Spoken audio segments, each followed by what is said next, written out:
12 فبراير سنة 1926 ميلاد الفنان المصري عمر الحريري.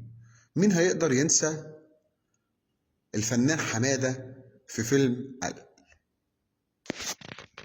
العتبة الخضراء، أو يقدر ينسى مسلسل ساكن قصادي، أو مسرحية شاهد ما شافش حاجة، والعديد من الأفلام والمسرحيات والمسلسلات والأفلام والجوائز. احنا بنتكلم على فنان عملاق، فنان مصري قدير، اتولد زي النهاردة 12 فبراير من عام 1926.